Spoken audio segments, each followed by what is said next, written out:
Okay, I'm going to go ahead and get started this morning by just welcoming everyone. Sawadee Kap, Sawadee Kap. Welcome to Wat Tung. Welcome to all of you guys that are here at the temple, and welcome to everyone joining us online. Welcome to everyone, whether this is your first time joining or you've been joining regularly. Today is our group learning program where I come together with students and allow you guys to ask any and all questions that you like about the path to enlightenment. On certain days, I have various classes, courses, and retreats where I plan content and I help you guys to actively learn and guide you along the path to enlightenment with the teachings of the Buddha. But today, on Wednesday, what I'm going to be doing is just guiding you in meditation, and then I'm going to be opening up to any and all questions that you guys have. I've just restarted a group learning program, which is each Sunday. I get together on Sundays and Wednesdays with students, and on each Sunday, I share a chapter in this first book, Developing a Life Practice, The Path That Leads to Enlightenment. This is a foundational program where you're gradually learning the teachings of the Buddha to move the mind to this enlightened mental state where your mind's peaceful, calm, serene, and content with joy. By the time you get to enlightenment, you won't experience any anger, sadness, or frustration, any guilt, shame, fear, any stress or anxiety. You'll eliminate all of that, including loneliness and boredom, shyness, resentment, jealousy. All of these discontent feelings are eliminated through training of the mind. So meditation is a training that we use in order to move the mind to this enlightened mental state. So I'm going to start you guys off with doing some meditation. And then because it's a Wednesday, I'm just going to open up to any and all questions that you guys have. Those of you here and those of you guys online, everybody can ask questions. For those of you guys here at the temple, when it's time for you to ask a question, we have microphones here with a gray button. You just press that button and the light comes on and you hold it up to your mouth and we'll be able to hear you here at the temple. And for those of you guys online, you can ask questions by putting that into Facebook, YouTube, or Zoom. Or in Zoom, you can electronically raise your hand and ask any questions. And for those of you guys here, if you use the microphones, we'll be able to hear you online as well. So if you'd like to join for meditation, the way I start is with some chanting. There's some chanting sheets on the table over there. They're on a laminated sheet where you can see the chants that we do in order to ease the mind into meditation. These chants are in the Pali language, which is the original language of the source teachings of the Buddha. These chants, they're not anything mystical or magical. They're not rites or rituals or ceremonies or worship. It's not prayer or anything like that. It really just helps to ease the mind into meditation and get more benefit out of the meditation itself. If you read the English translations of the chants, you'll notice that there's a lot of gratitude and respect and admiration for the Buddha. And this is most likely were created by his students, either during his life or after his death, because a Buddha would have eliminated their ego. They wouldn't have arrogance or pride or boastfulness. They wouldn't walk around teaching people to chant things to them as a way to honor and respect them. But if you learn from a teacher how to move from the anger and sadness and frustration and all these other discontent feelings to the peace and joy that is the enlightened mind, and they didn't want anything from you or expect anything, you'd probably have a lot of respect for that person too. So his students probably created these chants either during his life or after his death. During his lifetime, they used chanting as a way to commit the teachings to memory because everything he taught was oral. So he would teach orally, and then every 2 weeks, his students would come together and they would chant his teachings word for word for word for word. So we don't need to chant his teachings nowadays in order to remember them. We have books and videos and podcasts and all kinds of things like this, but we still do chanting as a way to ease the mind into meditation. And I do teach this at different times in the various programs and courses and retreats that I teach. But today we're just going to ease into meditation with the chanting. You're welcome to join along. And then once we get into the meditation, I'll provide some guidance. I'll be guiding you as we're actually meditating. And then there'll be a period of time after the guidance where it'll just be quiet. We'll all be meditating together. Those of you guys here and those of you guys joining online will just all be meditating. And then we'll come out of the meditation with some more chanting. And then that's where I'll open up to any and all questions that you guys might have. So if you'd like to join for meditation, there's actually 4 positions that the Buddha taught. And usually seated position is the one that people learn in, and that's kind of like the go-to position. So I see all of you guys sitting either in a chair or on the floor. You can sit wherever you're comfortable. If you're on the floor, usually people like to lightly cross their legs, whereas if you have them too tight, it'll inhibit the circulation. So you like to kind of just have your legs lightly crossed. You might even have a cushion under your rear, or even put your legs off the mat, which gets your hips up in the air, and it lessens the angle at the hips, the knees, and the ankles, and it allows the circulation to flow. And then your hands and your arms, you put your right hand over your left with your thumb together. This is what the Buddha did. And you put this into his lap. But this isn't about everybody doing it exactly the same way. So this may or may not even be comfortable for you. So if you like this and you like to use it, go ahead. But there's other options as well. You could put your palms on your thighs, on your knees, or your palms up. Some people like to just rest their hands comfortably in the lap. And same thing, it's not about everyone doing it exactly the same way. So those of you guys in chairs, that's a perfectly fine way to meditate too. People will do the same thing, is they'll just kind of make their lower body and their hands and arms comfortable. So if you like to have your feet flat on the floor or cross at the ankles, it's totally up to you. And wherever you like to put your hands and arms, it's up to you, whatever's comfortable for you. The upper body should be erect. This keeps the mind attentive and alert during the meditation so that you can actively train the mind. Whereas if you were slouched, the mind might have a tendency to be dull or lethargic. But if you were real rigid, the mind might be overactive or uptight. So by having the upper body erect, it keeps the mind attentive and alert so you can actively train the mind during your meditation. It also helps you to breathe, because with your sternum up and your shoulders back, you can take nice deep breaths in through the nose and out through the nose as you're doing your meditation. So again, I'm going to ease us into meditation with chanting. You're welcome to join along if you'd like, and then afterwards I'll come back in with some guidance for you.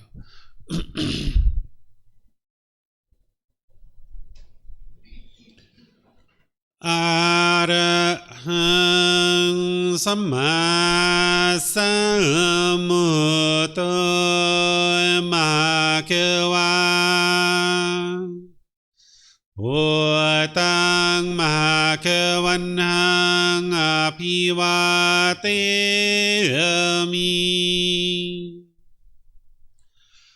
Savakhato Bhagavata Dhammo Dhammang Namasami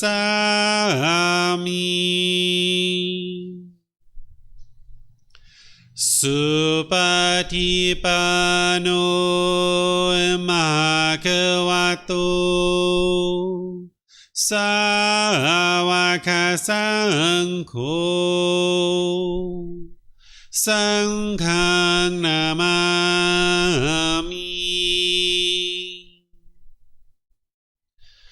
Namo Tassa Bhagavato Arahato Samma Sambuddhassa Namo Tassa Bhagavato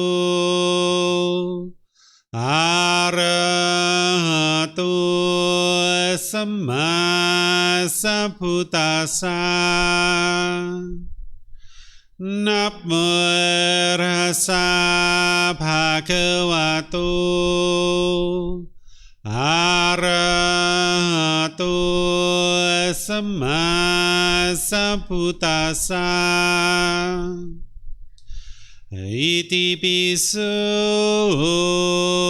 Bhagava Arahang Samma Sambuddho Vicacaranang Sammuno Sakhato Rokavito Anutero Purisa Dhamma Sati Satatava Panusarang Oto Bhagavati.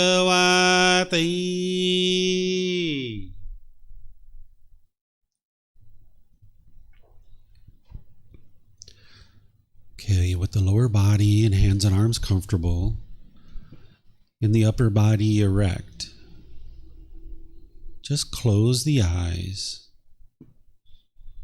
and start breathing in through the nose and out through the nose.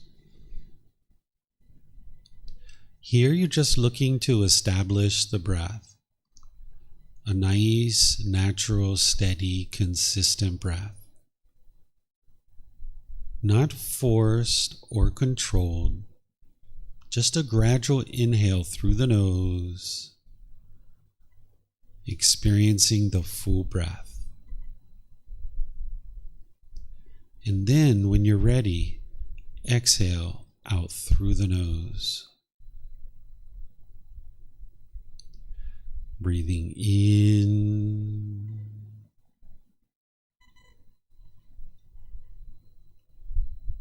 and out.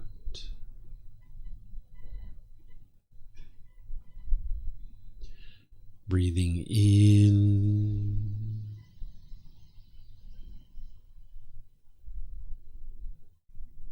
and out.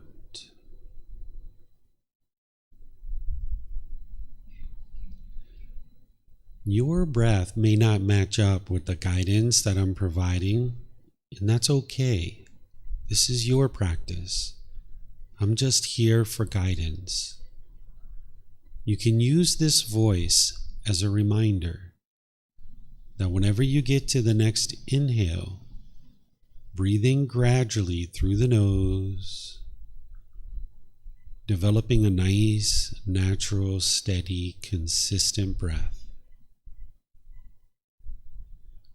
And then, whenever you're ready, exhale out through the nose, experiencing the full breath.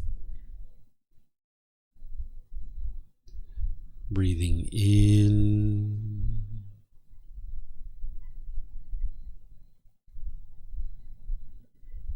and out.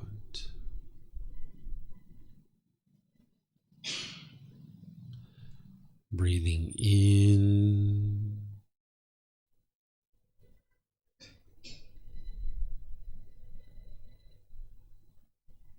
and out.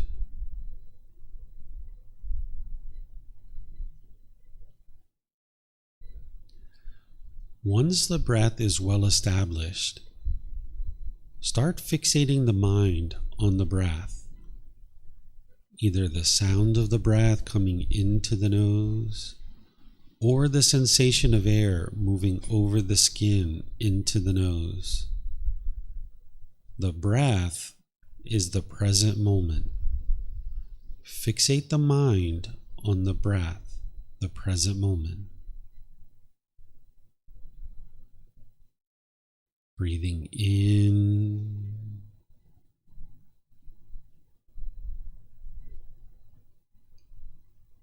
and out.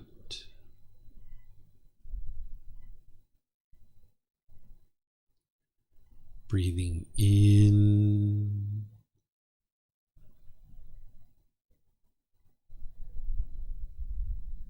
and out.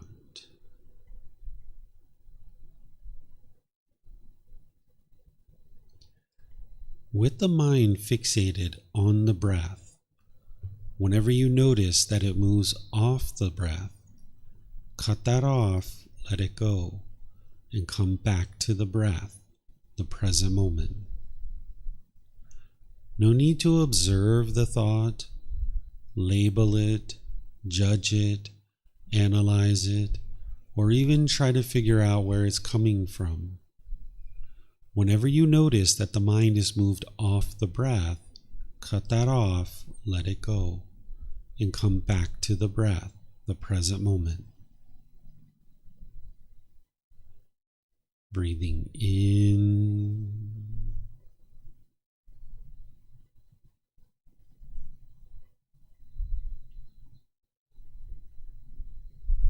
and out.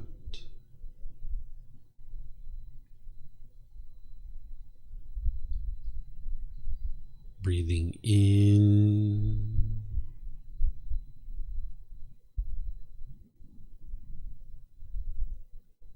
and out.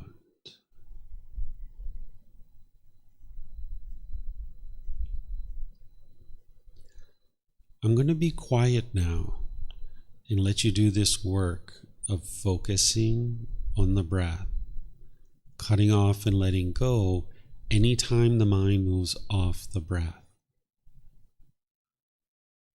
You have nowhere to go. There's nothing to do. No one needs you right now. This is your time to focus on the breath. Breathing in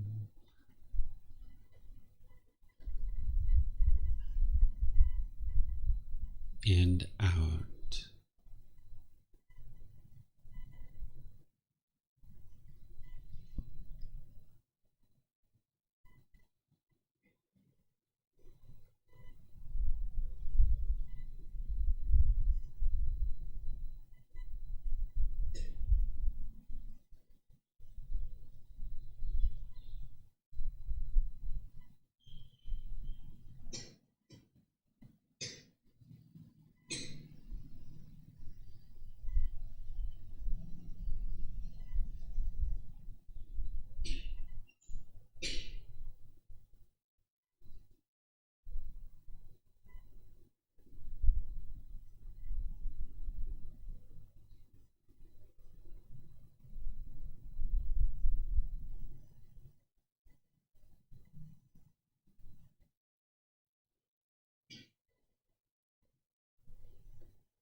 สัมพุทโธภควาพุทธังภวันตังอภิวาเทมิสวากขาโตมหาควตาธัมโมธัมมังนามัสสามิสุปฏิปันโนมหาควโตสาวกสังโฆสังฆังนามามินะโมตัสสะภะคะวะโตอะระหะโตสัมมาสัมพุทธัสสะนะโมตัสสะภะคะวะโต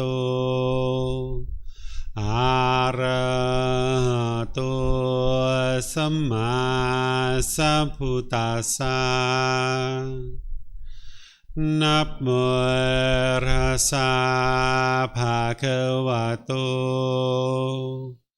อะระหะโตสัมมาสัมพุทธัสสะ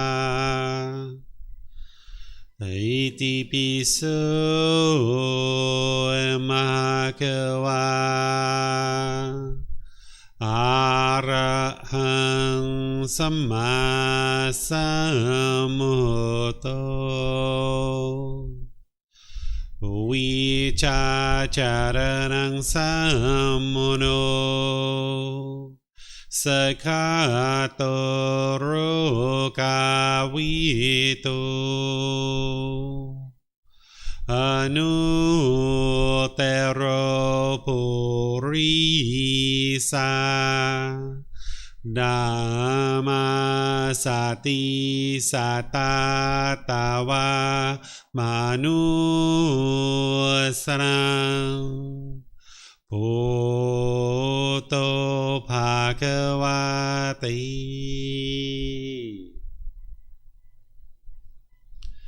Okay, if you guys would like to slowly make your way out of meditation. Once again, I just welcome all of you guys here at the temple and everyone online. Welcome to everyone. Nice to see you guys here being interested in learning the teachings of the Buddha. As I mentioned, I'm going to open up to questions that any and everything that you guys would like to ask about. But just to get you started, I'm going to kind of share a little bit of a background of Gautama Buddha's teachings, just for those of you guys that haven't studied with me before, or maybe you haven't even been to a temple before, to know a little bit about the teachings of the Buddha. What the teachings of the Buddha are about is it's about learning teachings. It's about reflecting on those teachings to independently verify them and then to practice them. And what you're doing is you're training your mind to uproot the causes and conditions that are producing the mind to experience anger, sadness, frustration, irritation, annoyance, guilt, shame, fear, stress, anxiety, loneliness, boredom, shyness, resentment, jealousy. All of these discontent feelings and others are eliminated from the enlightened mind as you train the mind, as you uproot these pollutions that are actually causing these discontent feelings to arise in the mind. So the teachings of the Buddha, it's not about believe, and then hope something good happens when you die. That's not what he actually did. He didn't teach a bunch of rules or commandments, or he wasn't trying to guilt or shame or fear you into anything. He wasn't even trying to convince you to do anything. It's up to each individual student to decide if they would like to experience this enlightened mental state, and then gradually make their way to that with the guidance of teachers. And what teachers are there for is to help guide you along and kind of point things out for you. That a teacher is almost like a tour guide. You wouldn't be able to get to enlightenment on your own without the help of a teacher. Only a Buddha would be able to do that. A Buddha would be able to get to enlightenment by themselves without the help of any teacher teachers or any guides. They dedicate the rest of their life to sharing those independently discovered teachings with countless people, and countless people get to enlightenment during that person's life. And then they preserve their teachings in such a way that countless more people can get to enlightenment after their death. So these are the three main criteria of what makes a Buddha a Buddha. And a Buddha is very, very rare in the world. The last one existed over 2,500 years ago that the world is currently aware of. So they get to enlightenment by themselves. They figure out how to train their mind to get to this peace and calm, this serenity, contentedness with joy, where the mind has focus and concentration, clarity of mind, deep memory. You'll notice that your personal and professional relationships will really blossom and really improve. You'll notice that you're not even in a bad mood anymore, because the causes and conditions that produce a bad mood have been uprooted out of the mind, and you don't even experience that anymore. So a Buddha would have figured out how to do that by themselves. Then they would have dedicated the rest of their life to sharing their teachings with countless other people, and then countless people would have got to enlightenment. And then you would share your you would preserve your teachings before you die in a way that countless more people can get to enlightenment. So these are the three main criteria that make a Buddha a Buddha. So this meditation that we just did, this is a primary form of training in addition to many other things that you would need to learn in order to get to enlightenment. You wouldn't be able to just meditate your way to enlightenment, but you wouldn't be able to get to enlightenment without meditation either. So this meditation is called Breathing Mindfulness Meditation. It's to help you develop mindfulness or awareness of mind, so you can be aware of what's going on in the mind. It helps you to develop concentration or focus, and it helps you to train your mind to let go. To let go, to let go, to let go.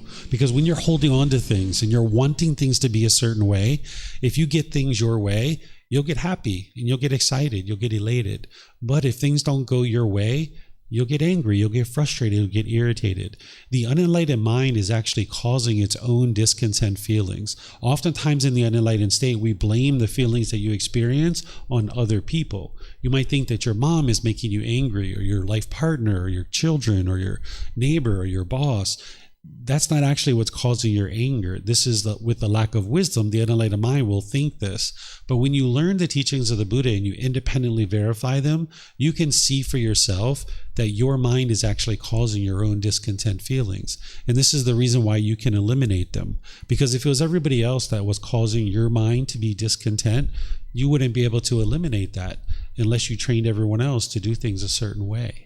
Right? And that's not possible because there's 8 billion people in the world.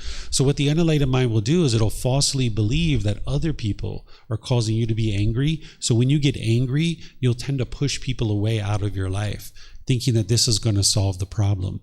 Or you'll push the situation out of your life. Or the other thing you might do is you might be bitter and harsh and hostile towards people in your intentions, your speech, and your actions. And this will damage your relationships, and people will probably choose to leave out of your life because of that. Or you might try to put your expectations on people and try to control people to get them to do things your way. And again, they'll probably leave out of your life because they feel pressured and like you're maybe trying to control them. So when you understand what the real problem is in your mind, you'll find that you won't be pushing people away. This is called aversion. That doesn't solve the problem because the problem's inside your mind. The reason why you'll know that this isn't the real cause of the problem is because if these people that you've pushed out of your life are the real cause of the problem, when you push them out of your life, your mind would be peaceful. It would be joyful. You wouldn't get angry or irritated or annoyed any longer. You wouldn't get stressed or having anxiety. But when you push people out of your life, it doesn't solve the problem. And when you're bitter, harsh, and hostile, it doesn't solve the problem.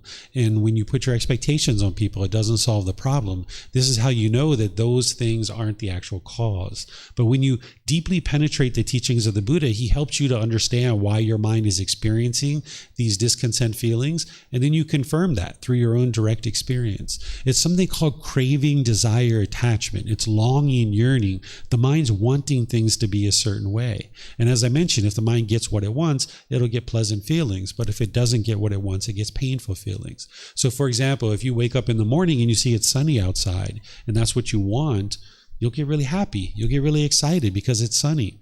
But then when you go take a shower and you come out and you see it's raining, you'll be sad and you'll be frustrated because you've based your inner feeling on the sun. This is a condition. This is called a conditioned feeling because you've based that inner feeling of happiness on the sun. And the sun is not permanent. It's impermanent. It's temporary. So that means your feeling of happiness is also temporary as well. It's going to change when the weather changes. These are called conditioned feelings. So if the weather is this, you'll be happy. If it's this, you'll be sad. If your bank account is here, you'll be happy. If it's here, you'll be sad, right? If your mom and dad do this, you'll be happy. But if they do this, you'll be sad and angry and frustrated. This is the mind causing its own discontent feelings. And this meditation is there to help you become aware of some of the pollutions that are in your mind. You're going to need that mindfulness as you're developing your mind on the path to enlightenment. So this meditation is helping you to do that. So if during the meditation, you got a bombardment of thoughts, where it was just like thought. This is very normal when somebody's first starting to meditate. And even for a while, you probably experienced that.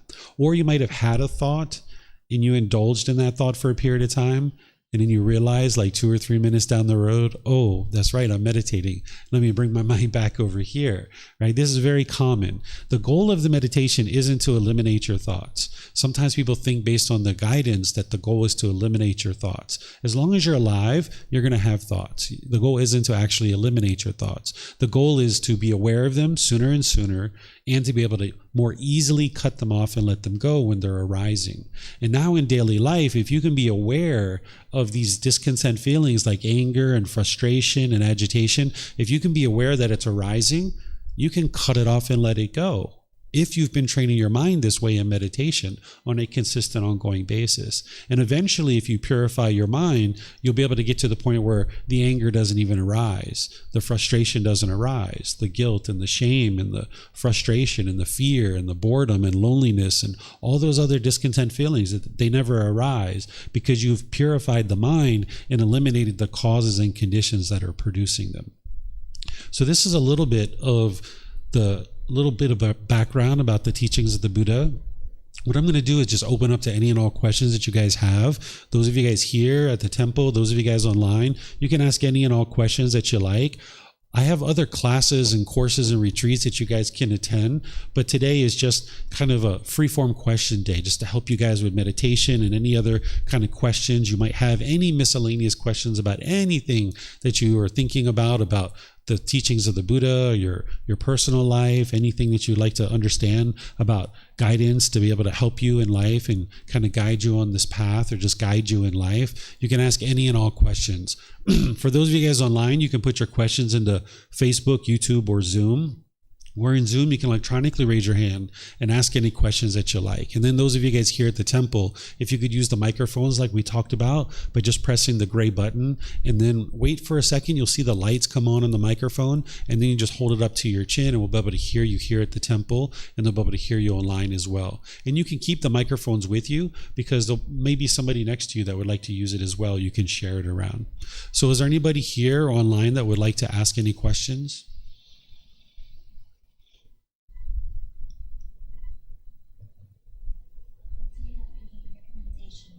If you could get a microphone, this way we'll be able to hear you here and also online as well. We've got some questions coming in online as well, but yeah, why don't you go ahead and start it off? Thank you for the session. Do you have any recommendations on how to meditate when you're in, for example, physical discomfort or physical pain? I find it very difficult to sort of go back to my breath when I'm, for example, maybe recovering from a surgery or actually maybe in a very not comfortable sitting position. Okay. In these kinds of situations, you would like to do the best that you can, because the mind will be shaken up in a situation where it's experiencing impermanence. This is the whole problem in the unenlightened mind, is that it craves permanence. It wants things to be permanently one particular way. So it wants this body to be permanently healthy, but the body can't be permanently healthy because it is impermanent, just like everything around you. So by the time you get to enlightenment, you can experience physical pain, but you won't experience any mental anguish.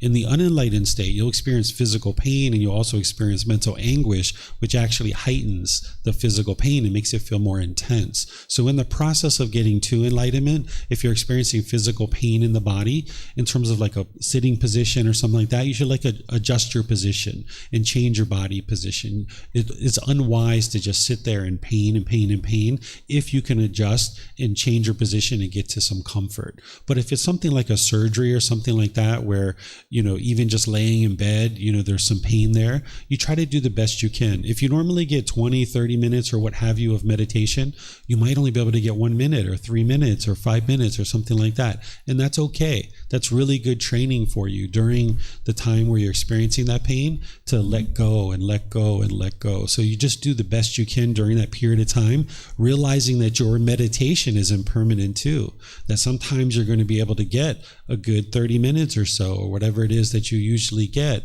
And then other times it might be 2 minutes, it might be 5 minutes, it might be less. And you just need to be comfortable with that sometimes you'll be able to get a full session that you're normally used to, and other times it'll be a little bit shorter. But no matter what, it's still beneficial because you're accumulating the benefits of your meditation over a consistent long-term period. Your enlightenment isn't going to be determined whether you miss meditation today or not, or whether you kind of shrink it down while you're in surgery or something like that, or recovering from a surgery. That's not going to determine whether you're enlightened or not, or whether you get to enlightenment. What's going to determine whether you get to enlightenment is that if you miss meditation today, or if you shrink your meditation down during surgery, what do you do next? Do you then continue that way and just kind of like be complacent and lackluster about your meditation? Or when you notice that you've missed meditation, or if you've had to shrink it down because of a health issue with the body, do you then expand it and start to increase it and really stay dedicated? If you can meditate for a consistent long-term period, like 3 years, 5 years, 10 years, this is what's going to actually lead to your enlightenment. So it's normal for someone to miss meditation here or there, or have to decrease their meditation at different times. That's normal, and it's not going to drastically affect your ability to get to enlightenment if it's just a temporary thing, and then you ultimately go back to meditating once you're healthy. You meditate for longer periods of time, but you would still like to get, even if it's just 1 minute or 3 minutes or 5 minutes, whatever you're able to get to. Mm-hmm. Yeah, you're welcome. Steve, you have a question? Thank you, David. I was just wondering if you could just elaborate a little bit more about the role of the teacher, with the individual. So you mentioned that only a Buddha can get to enlightenment without a teacher. So if someone comes across the teachings by chance and gets interested in it and starts studying it, can you just talk about how, what am I trying to say? Yeah, in practical terms, what's a good guidance for the student, if that's the right word, to interact with the teacher on the path? A student should always keep in mind that it's their journey to enlightenment. It's nobody else's journey. It's their individual journey. It's their work that's going to lead to their enlightenment. And they're not to believe anything. They're not a follower. They're not a devotee. They're not any of that kind of stuff. They're on their own independent journey as an individual practitioner, but they need teachers and guides because you're not a Buddha. You don't have that certain quality that you know about with the mind being able to get to enlightenment by itself. So a teacher is essentially making themselves available to anybody who would like to learn and grow and develop on the path to enlightenment. And students are actively looking to a teacher for guidance. They're maybe coming to classes, courses, retreats. They're learning how to meditate. They're getting access to books and videos and podcasts. They're able to spend personal time together with their teacher. They're able to, reach out to this person and get help as they need to. Because it's one thing learning in class, in courses and retreats and books and stuff like this, but it's a whole other thing relating it to specific challenges that you have in your life. So that's why a teacher needs to be available personally to their students, so that maybe your mom dies, or maybe your boss is putting a lot of pressure on you at work, or maybe you're having money difficulties and you need to reach out and get help, or maybe some other thing. There's countless issues that can arise in one's life. And as you're facing these various struggles and difficulties, the only reason why there is struggle and difficulty is because the mind lacks wisdom about the natural laws of existence and how to address that particular thing. So a teacher is a person that you can come to, and you can use that person as an advisor or like almost like a life coach. But there's no charge, right? We're here and available, offering our time. Some students choose to give donations, but it's never expected or required. But you can reach out to somebody who knows the natural law of karma more than you do, and you can say, hey, teacher, here's my situation. Here's what I'm experiencing. I know I've been in the classes and this is what I've learned, but I would like to get your guidance and advice on this particular struggle or this particular difficulty. What would you recommend? And if a teacher is sharing the teachings with you in the way that the Buddha did, they would never tell you exactly what to do, because that's unwise. Because what a teacher should be doing is helping you to cultivate the wisdom that you will then know what to do on your own. That you can not only understand how to address that issue in this situation, but in the future, when you encounter that same situation, you'll be able to apply that same wisdom, and it won't be a struggle and difficult for you. Whereas if a teacher just gives you the answer and says, here, do this, here, do this, here, do this, you become dependent on the teacher, that you can't think for yourself. You haven't cultivated the wisdom. So the role of a teacher is to help you arise wisdom in your mind so that you can be fully self-sufficient in the world, making all kinds of wise decisions and not experiencing any struggles and difficulties, helping you gain the wisdom of the natural laws of existence that the Buddha taught. So that's kind of to get you started. If you have follow-up questions about that, you're more than welcome to ask any and all questions that you like.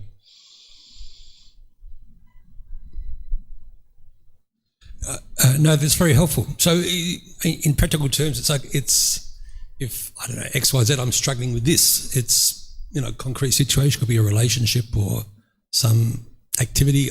I just feel isn't right. That's a good opportunity to discuss that, not to learn about the teachings, right? To go deeper into the understanding of the path of how to resolve that situation. Yeah, exactly. That's what most of the issues are in a student's individual life, is in relationships. They might be challenged with their parents or their siblings or their life partner, their children. That's an opportunity for them to then cultivate wisdom, because whatever their struggles and difficulties are,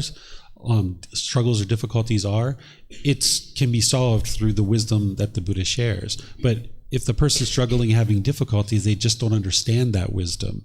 So there's no like formal structure or formal thing. Each teacher is going to be a little bit different. For me, students can come to all the different classes, courses, and retreats that I offer here at the temple and online.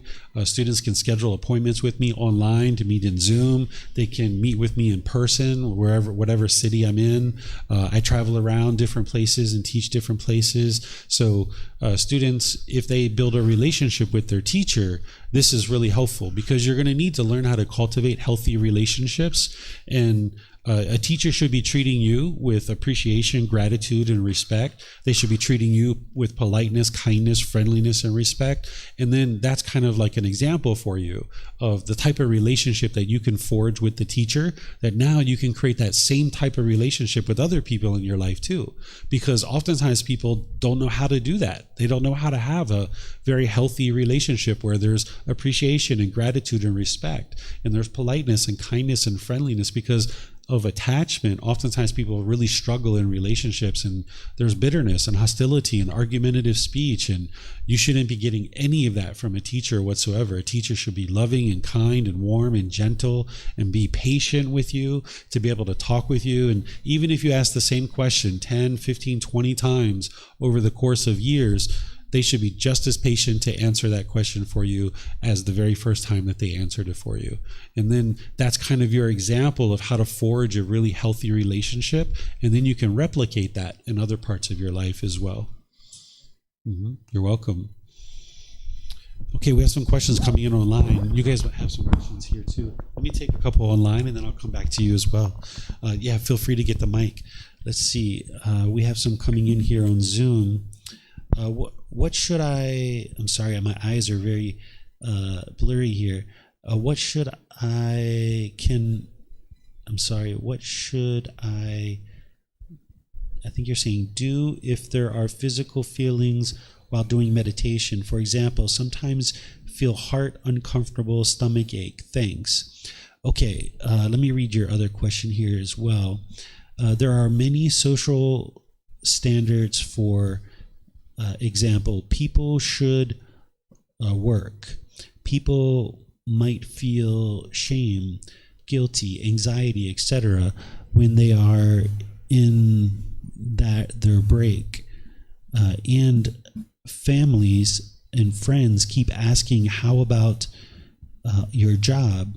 How to deal with those emotions, how to answer those uncomfortable feelings, how to balance between, I think you're saying, work and social expectations. Okay, so the first one is about feelings during meditation, physical things, and then the second one is about emotions. Okay, so during meditation, this particular meditation, breathing mindfulness meditation, if anything's coming up at all, you're cutting off anything and everything that comes up.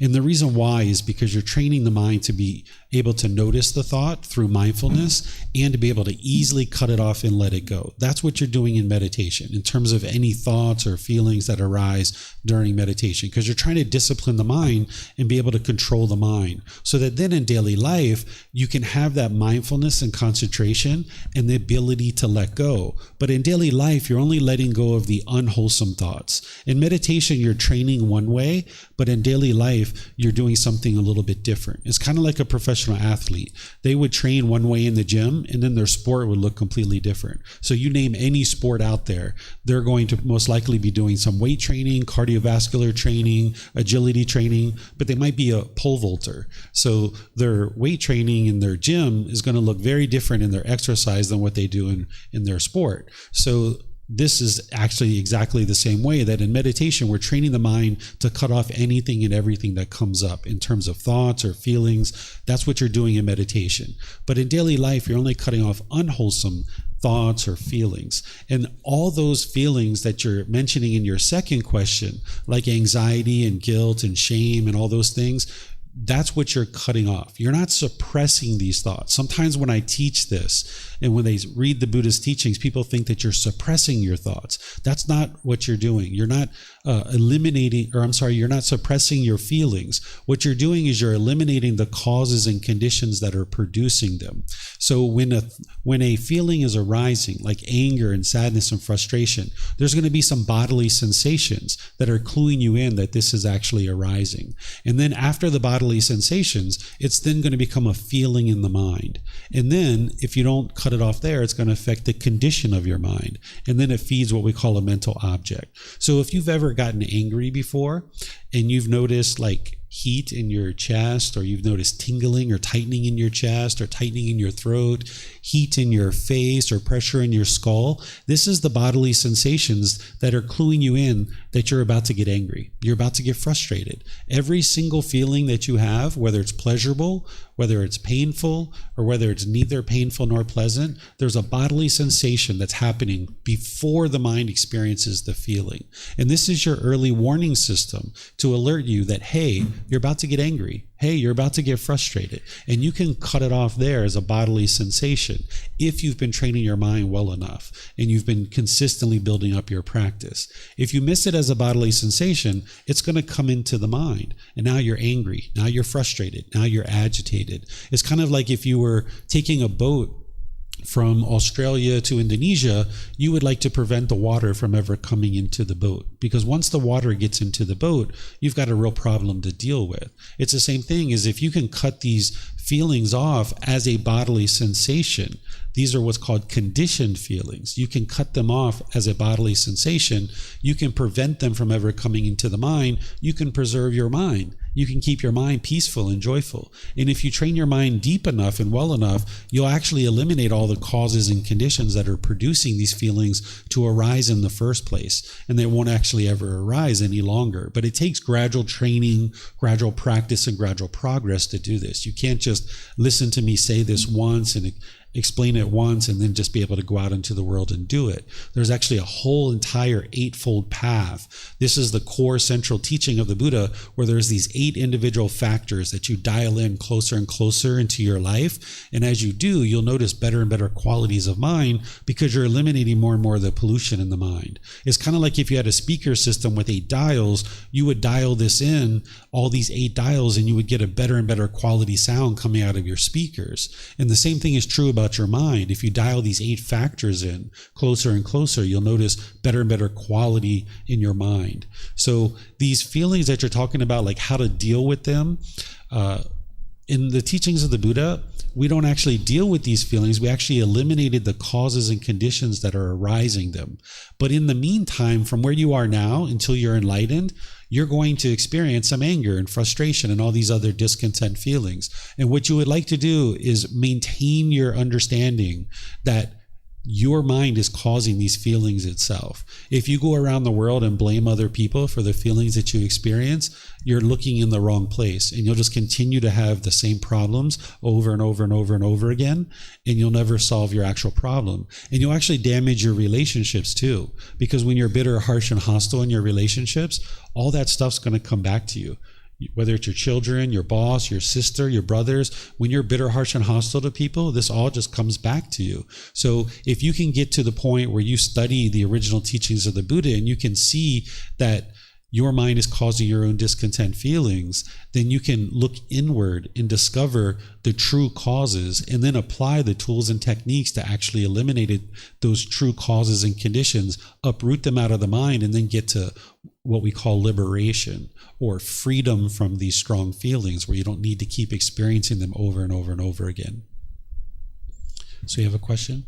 I just wonder, what do you feel about death? What do you think about death? And are you afraid of death? And what do you think, what will happen after someone dies, you know? And here is another question. If one man has a very serious illness which cannot be cured in the foreseen future, and he suffers a lot from that, is he allowed or encouraged to commit a suicide? I mean, to end his life in this Buddha religion? Yes. I see. So first I'll start with something that I share with a lot of people in terms of religion, is that I don't consider the teachings of the Buddha a religion. I know some people do. A lot of people in the world do. They actually consider it a religion. For me, I think of religion as rites, rituals, ceremonies, and worship. And there's usually one person at the top that is kind of, kind of disseminating teachings out through the world. And now they're kind of like rules and commandments that everybody needs to follow. If this is the way you think about, religion, rites, rituals, ceremonies, and worship, one person at the top, rules and commandments, the teachings of the Buddha aren't that. Instead, what he's providing you is guidance about these natural laws. He's helping you to understand these natural laws and how to train your actual mind to get to the peace and the joy. And you can see that it's actually working for yourself. It's not about believing a bunch of things, following a bunch of rules, hoping something good happens when you die. That's not what the teachings are. When you're learning his teachings, you're reflecting on them to independently verify that they're true, and then you're practicing them. You can actually see in this life that your mind is becoming more and more and more peaceful. And by the time you get to enlightenment, it'll be 1 year, 2 years, 3 years. You haven't been experiencing any discontent feelings whatsoever. You'll know your mind is enlightened. Okay, so I don't think of his teachings as religion, but it's a collection of teachings that you can learn, you can reflect on to independently verify, and you can practice and see that they actually work to move your mind to this enlightened mental state. In terms of death, what do I think about death? It's the only thing that you are required to do in your entire life. Everything else is optional. Every single one of us has to die. But everything else in life, it's optional. It's not something that we're required to do. But we choose to do different things in our life. We have free will. Death is going to happen for all of us. That's the impermanent nature of this existence, that this existence is not permanent, that we all arise, we all change, and we all fade away. This is what we're going to experience. But if your mind is craving permanence and wanting permanent existence, you'll be afraid of death. You'll fear death. And especially if you're holding on to material possessions and relationships or money or wealth or things like this, an individual will have a very painful death. But it doesn't have to be. You can get to the point where you eliminate your cravings for existence, but also you're not craving non-existence either. So you can get to the point where you don't fear death and you're very peaceful with that. You asked if I fear death. I don't have any fear of death. I've been confronted with death multiple times, and I've done the tools and the training that the Buddha teaches. I don't have any fear of death whatsoever. When death comes, death comes.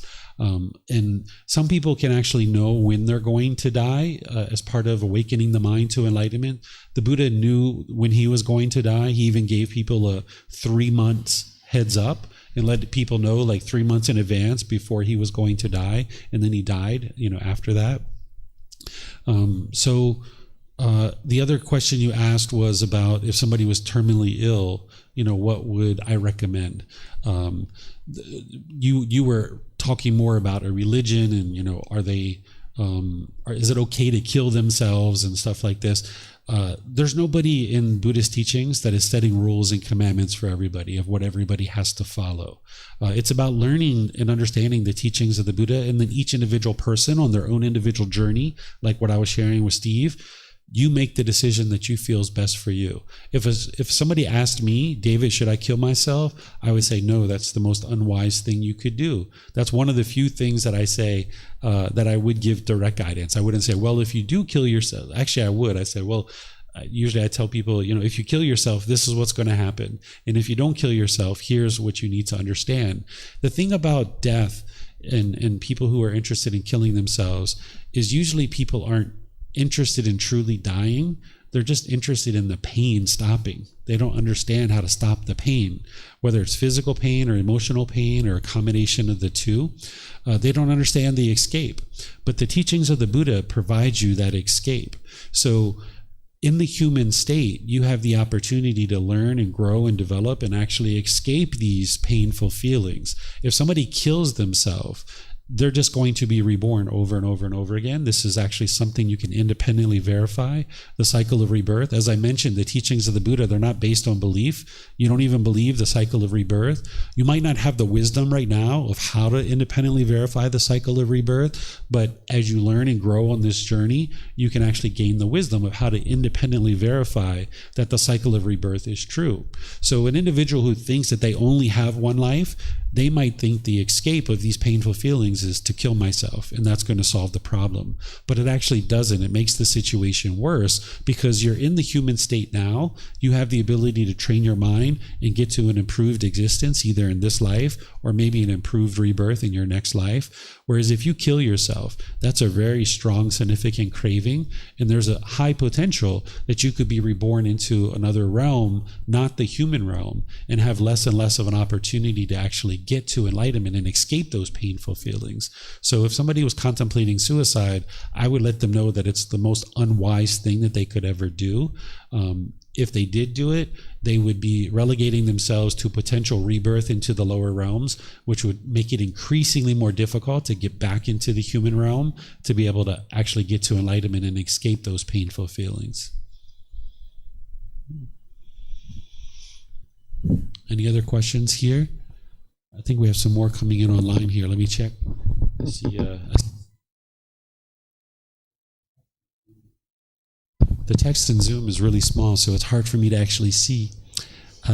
How Buddhism considers the law of attraction. Okay, so the law of attraction is not an actual true law. What people are teaching is not the truth.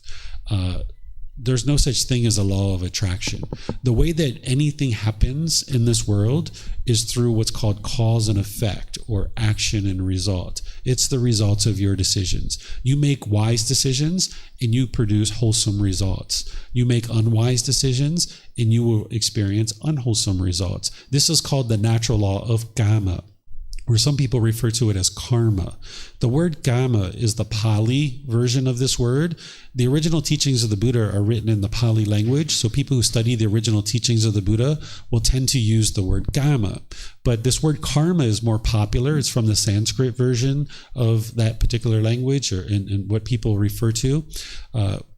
It's referring to the same natural law. This is a natural law that you don't believe in, but you can independently verify it. And the teachings of the Buddha are providing you wisdom to be able to help you awaken to that natural law. It's cause and effect, or action and result. It's the results of your decisions. It's essentially a sequencing of events. It's not punishments or rewards. It's not anything mystical or magical or anything like this. It's just cause and effect, cause and effect, cause and effect. Like right here, I'm sitting in front of a bunch of people that are at the temple. You guys are all here based on your own free will decision. Your hairstyle is based on your decisions. Your clothing is based on your decisions. The fact that you chose to come to Thailand is your decision.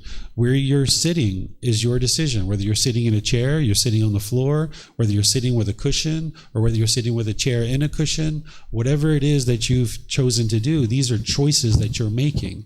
And anything that you experience, either wholesome or unwholesome, it's based on your choices, either wise or unwise. And with a lack of wisdom of this natural law, you're going to naturally make unwise decisions. So let's just take some simple things like the 5 precepts that the Buddha teaches. Some people think of the 5 precepts as rules or commandments, but they're not. What they are is he's helping you to understand how to practice and make wise decisions that are going to produce wholesome results in your life. He talks about killing and stealing and sexual misconduct, lying, and intoxicants, but he gives very illuminating language when he shares the 5 precepts. So for example, all of these things, you can see the truth for yourself that if you cause harm will come back to you. So for example, if I went around killing and murdering either human beings or animals or any kind of living beings, people are going to want to injure me. People are going to want to murder me. People are going to be interested in putting me in jail, right? This is going to cause unwholesome results in my life because I'm making unwise decisions to kill.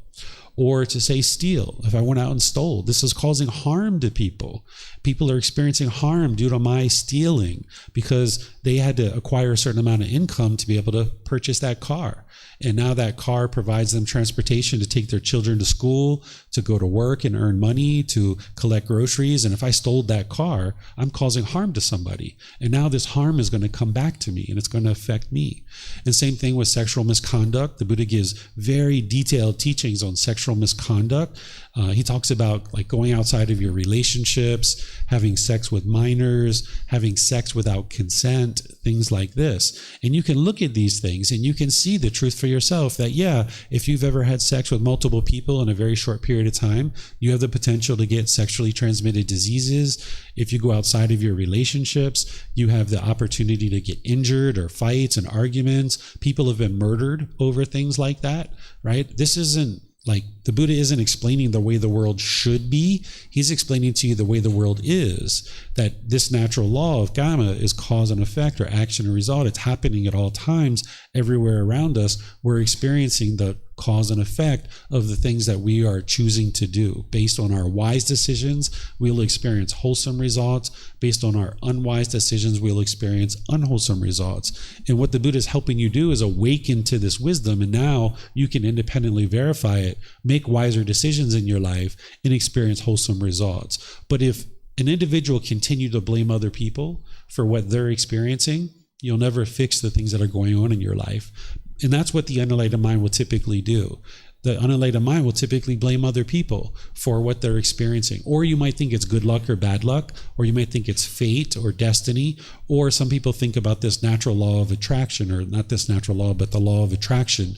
People will think that they can sit down somewhere, they can manifest something into the world and create that thing to happen just through thinking about it or manifesting it in the world. But you can't just manifest something. You actually have to do something in order for there to be a result. There needs to be an action that produces a result. There needs to be a cause that produces some effect. You can't just manifest something into the world. So while the law of attraction is something that you'll see quite a bit on social media and in the internet and stuff like this, it's not actually true. You can independently verify that everything you experience is based on your decisions and you going out into the world, making certain decisions, and then experiencing a result because of that. This person's asking some more.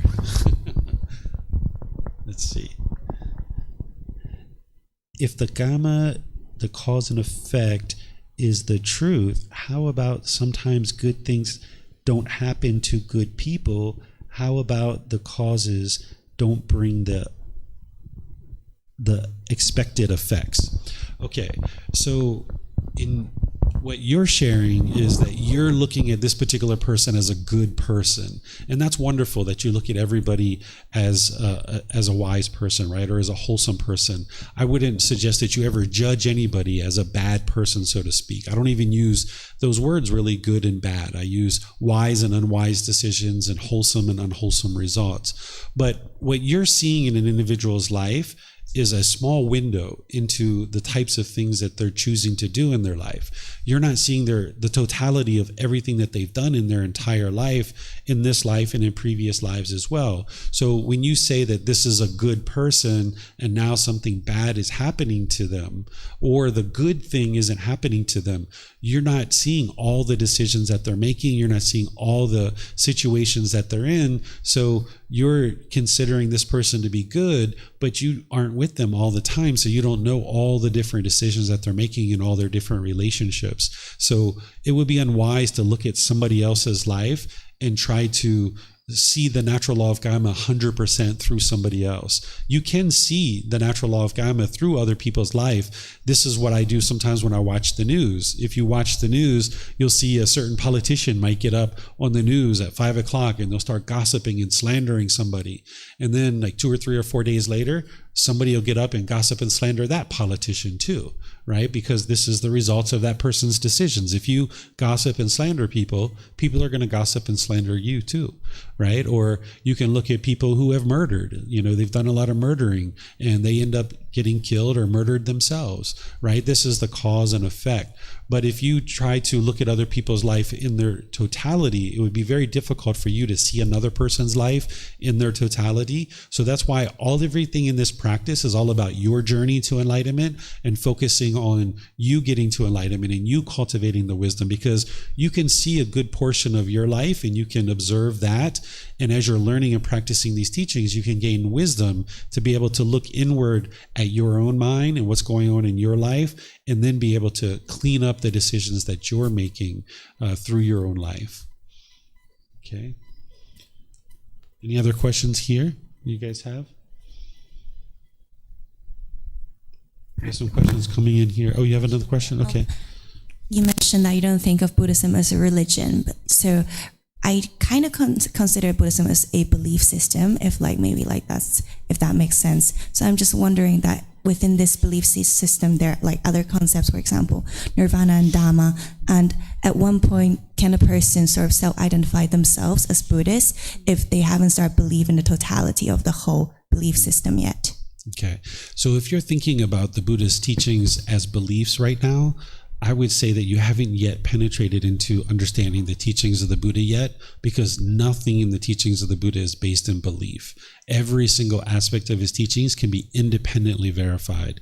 You learn it, you reflect on it to independently verify it, and you practice it. And this is what cultivates wisdom, because with belief, you don't know what's true or false. You're just believing it because somebody told you to believe it, or you convinced yourself to believe it, and you don't know what's true or false. And this is where your mind can easily be shaken up. But when you learn something intellectually, you examine it and investigate it, you reflect on it to independently verify whether it's true or false, and then you practice it, integrating it into your life, and now you make wise decisions around that, training your mind with meditation and all these other things that Buddha taught, you can get to wisdom and you know the truth. So there's nothing in the teachings of the Buddha that are based in belief. So in order to get to the point where you're practicing that, you would need to be working with a teacher that has the resources to be able to help you understand what the original teachings of the Buddha are, and then how to reflect on them to independently verify them and practice them. And that's what I do in all the various courses and retreats that I teach. I show students how to learn, how to reflect on the teachings, and how to practice them. Here, I'm just opening up to all y'all's questions, but normally I use visual aids and I walk students through. There's a few students here that have been learning with me regularly. You can talk to them and you can see, or you can just talk with me and I'll help you to be able to understand how you can get started with classes, courses, and retreats to be able to learn the actual teachings. So that way you don't see it as beliefs, because there's nothing to actually believe in the teachings of the Buddha. In fact, usually when students first start learning with me, the very first 10 minutes, I teach them not to believe anything I say. Don't believe anything I write in books. Don't believe anything I say, because with belief, you're not going to be able to get to enlightenment. So enlightenment and all these other teachings, you can independently verify all of these things. In terms of like how to determine whether you are a Buddhist or not, I encourage people not to consider themselves a Buddhist, because the Buddha himself wasn't a Buddhist. This is just a label that somebody might want to put, somewhere and say, okay, I am now a Buddhist. There's nobody in the world that can say, okay, you meet these criteria and you are now a Buddhist. There's nobody that has that authority to be able to identify that.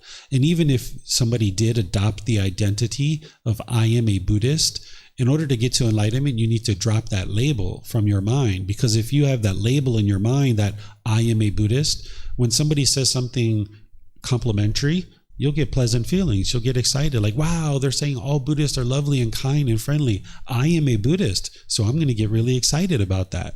But then it's only a matter of time, because of impermanence, that somebody's going to say something degrading and negative and disparaging about a Buddhist. And now if you identify with I am a Buddhist, you'll experience anger or frustration or agitation. So everything in the path to enlightenment is about training your own mind and having a label, not only like I am a Buddhist, but I am American, or I am Chinese, or I am Japanese, or I am German, or I am a boyfriend, I am a girlfriend, I am a husband, I'm a wife. All of this I am, this identity in the mind, it actually stands in the way of somebody actually getting to enlightenment, because their mind can be easily shaken up. So for example, say that I think that, say if I'm a police officer, if I say I am a police officer and I have that identity that I'm carrying around in my mind, well, when I'm working as a police officer for 40 years, I feel great. I feel wonderful. Yeah, I'm doing the job that I really enjoy. But then when you retire, your mind's going to really struggle, because you're going to feel like a part of you is missing, like a part of you is gone. Or say you got injured on the job and you couldn't work anymore. After 10 years, your career was cut short and you can't do this job anymore. Now you're going to really struggle. So any kind of identity, including I am a Buddhist, or I am a police officer, I am anything, the mind ultimately needs to eradicate that and get to the point where you realize that none of those labels are actually worthwhile to hold on to, that the mind needs to train to let go. Okay. I have another question here coming in on YouTube. Lily is asking, hi David, does an enlightened person still need any relationships? And do we need relationships on our path to enlightenment? The answer is yes. There's all about this path, part of what it's about is needs versus wants, right? When you have wants, when you have desires, craving, longing, yearning, the mind's chasing after something. You're attached to a relationship. Meaning if you have a boyfriend or girlfriend and you're together, you feel happy. But then when they leave, you feel sad and miserable. This is because of the attachment. This isn't because of the love. Oftentimes people think it's because you love your boyfriend or girlfriend that you feel miserable when they go away from you, or you feel like you miss them, right? You might not feel miserable. You just might feel like you miss them. This is the mind being discontent. It's uncomfortable when this person is away from you. And when they're with you, you feel comfortable. This is called a craving, desire, attachment, where the mind's holding on. What you would like to do is get to the point where if you're with that person, you can enjoy your time together and have a great time. And then when you're away from each other, you can still enjoy your time and have a great time. But if you can only have a good time when this person is around, your mind is attached to this person. So by the time you get to enlightenment, you won't have any attachments at all, but you'll have plenty of relationships. You'll actually be really good at having relationships. In the unenlightened state, you'll have difficulties in your relationships. You'll struggle. You'll have bitterness and hostility. You'll have arguments. You'll get resentful. You'll get jealous in your relationships. You'll have all kinds of difficulties. But by the time you get to enlightenment, all of that is cleared out from the mind, so you can live harmoniously with all beings in the world. You won't have any anger or bitterness or hostility towards anyone at all. So you'll be perfectly comfortable having a relationship with anybody, and you'll be able to form relationships so easily with anybody. So an enlightened being is going to have relationships, and they're going to need relationships in order to go forward in life. We all need to get food and clothing and water and shelter and medical care. We need jobs and things like this. So you're going to need relationships in your life. not only when you're enlightened, but on your way to enlightenment, you're going to need to have healthy and wholesome relationships among a community of people. This is what a community does for an individual who's becoming or is on the path to enlightenment and is choosing to become enlightened, is you're going to need to have other people in your community that you can associate with. It's not just your teacher, but other members of the community that you can interact with. You start to see how they're practicing generosity. Maybe you notice how they're practicing generosity, and maybe you're like, wow, I really like how they're doing that. I'm maybe going to start practicing a little bit of that. Or, hey, I really like the way they talk so polite and kind and friendly and respectful. I'm going to try to do some of that.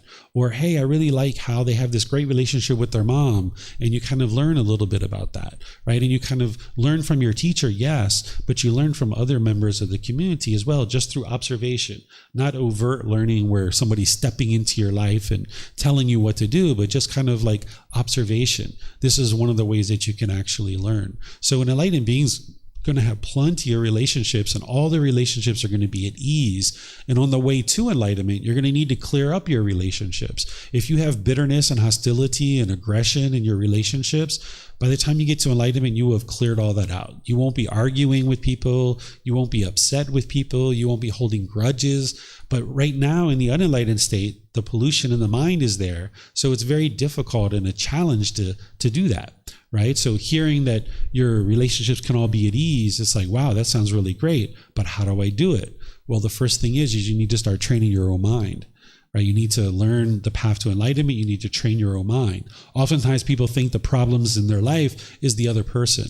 And if I just push these people away, I'm going to create this little bubble for myself, and I'm going to live in this little bubble. And then anybody who's in my bubble, I'll get along with. But the problem is you can't do that and get to peacefulness. You're going to step outside your bubble. You're going to run into somebody that does something you disagree with, and your mind's going to be shaken up. You're going to be angry. You're going to be frustrated. And this is why you can't get to peacefulness by pushing people away, because the real problem is inside one's own mind. So when you purify your mind and you train your mind, you can actually get to the peace and the joy. But with a lack of wisdom, the mind's going to think the problem is external, and this is why it'll push people away. So you'll need to clean up your relationships, but you start with that by cleaning up your own mind and purifying your own mind, and then you can be better and better in all your relationships, getting to the point where all your relationships are harmonious.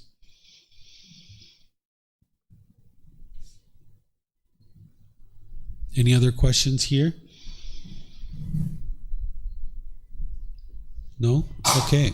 So what I'm going to do then is just end class here by thanking all of you guys for joining for today's class. And at the same time, I'll invite you guys to future classes. This Saturday at 1 p.m. to 4 p.m., we have an introduction to the teachings of the Buddha that is occurring this Saturday. That I teach this course once a month. You guys are welcome to come for 3 hours where you get a kind of a deeper look at the teachings of the Buddha, but just kind of a small little dose, kind of 3 hours, right? We're going to do some meditation, and then I'm going to introduce you to the very first teaching of the Buddha. And we're also going to look at the teachings of the Buddha from kind of afar and kind of help you to be able to see a lot of the various aspects of the Buddha and what make them unique.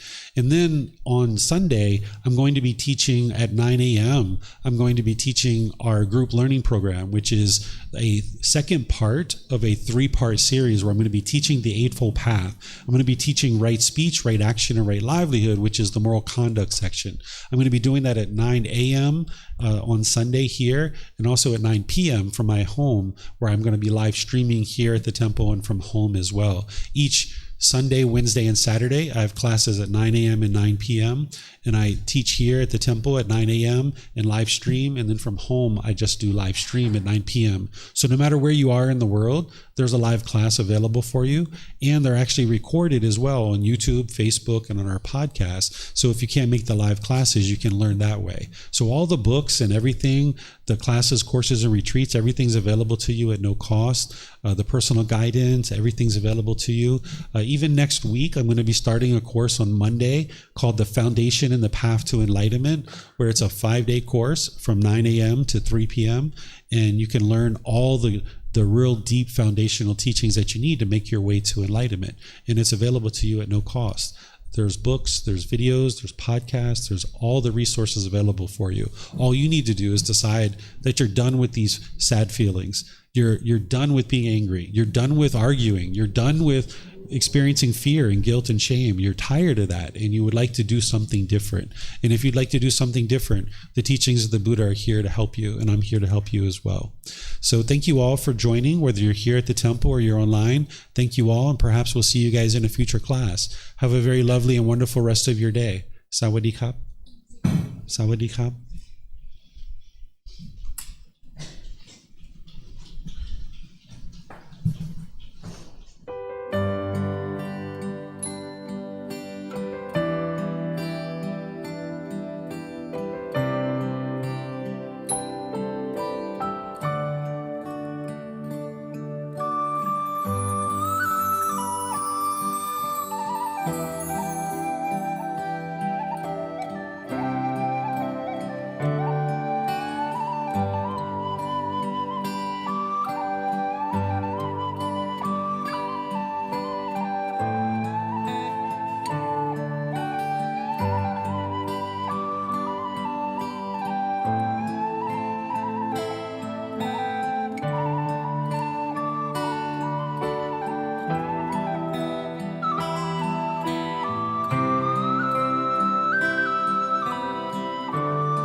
Thank you again for watching. Enjoy your meditation. Look forward to seeing you online and answering any questions that you might have. Thank you so much.